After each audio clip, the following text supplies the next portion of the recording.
So I'm still fooling around with copper and making copper bracelets, and I'm making this bracelet right here for a friend.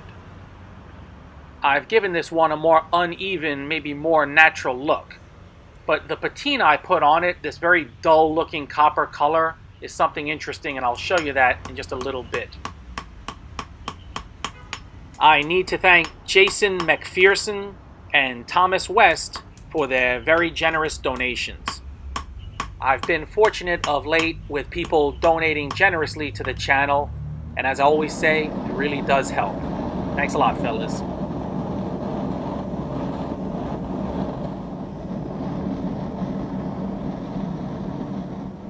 So in my slag tub here, I'm almost guaranteed to get a purplish patina. I found that if you force a patina in this way, going from a very high heat to quenching, that the resulting patina is very wear resistant. On the other hand, if you polish the copper, then slowly heat to reach your desired patina, then that patina seems easy to wear off. This person has pretty small wrists. I quench it again, but I'm pretty sure it's going to be purple. There are so many variables with this, and so results will differ from person to person. So this is very old soybean oil.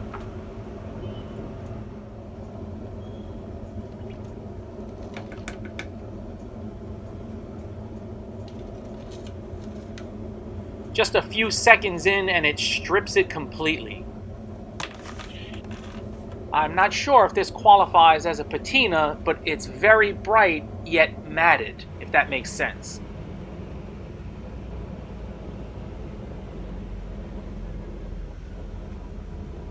You can see it compared to a piece of store-bought copper. As is, I think this makes a really nice finish, yet I'm not too sure about its resistance to oxidation. Anyway, we're not done fooling around, so on to this. I'm going to use this boric acid, or borax, and see what we can get from that.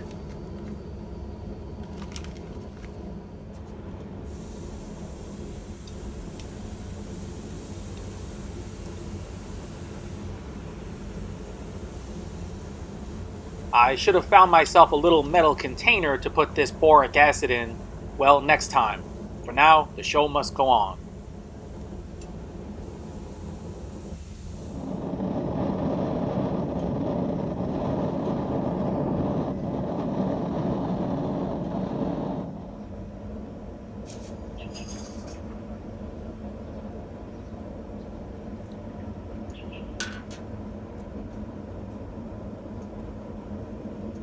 Oh, I find that very interesting. It's got oranges and yellows and gold and even a little bit of red in there. It's kind of a mottled mix.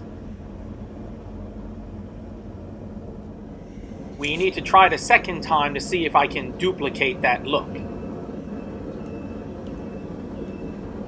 It's pretty much the same thing.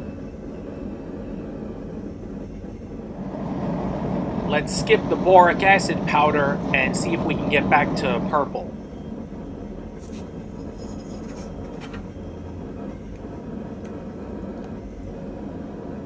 It's kind of something in between. So let's go back to the powder one more time.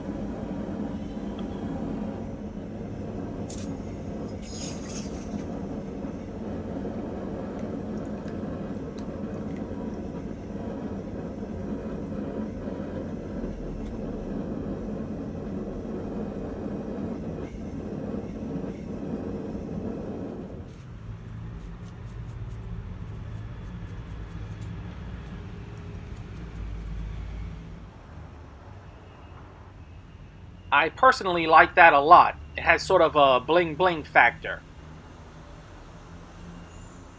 I left it as is and took it to the person that I'm making it for, and that person said they prefer a darker patina with maybe some old copper highlights. I decide to straighten it and smooth it down some.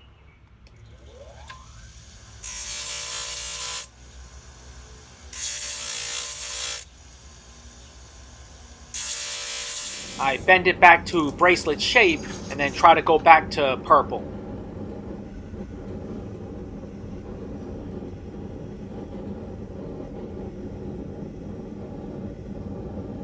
Off camera, I use my flap wheel again to highlight the high areas, and then I put it in a bath of oxalic acid for about an hour to dull that down some, to give it more of an antique copper look. So that's the finished product. I personally like the bling bling look one, but this one is not bad either. I like how it's offset with the deeper, darker purple beneath with the aged copper on top. And now here are some customer touch marks from the last few months that I helped get made through the engraver here.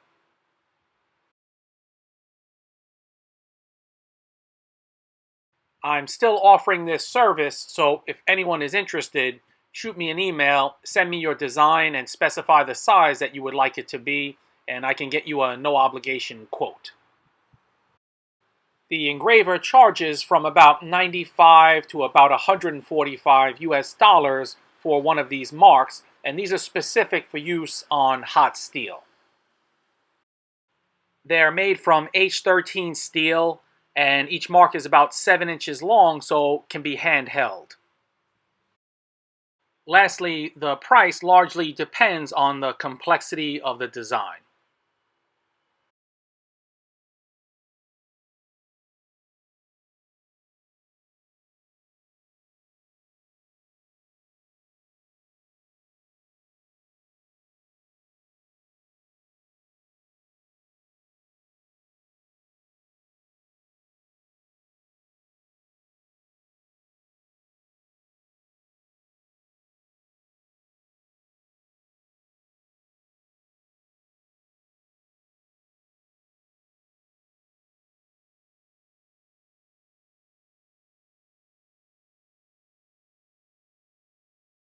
Thanks for watching, and I'll catch you guys next time.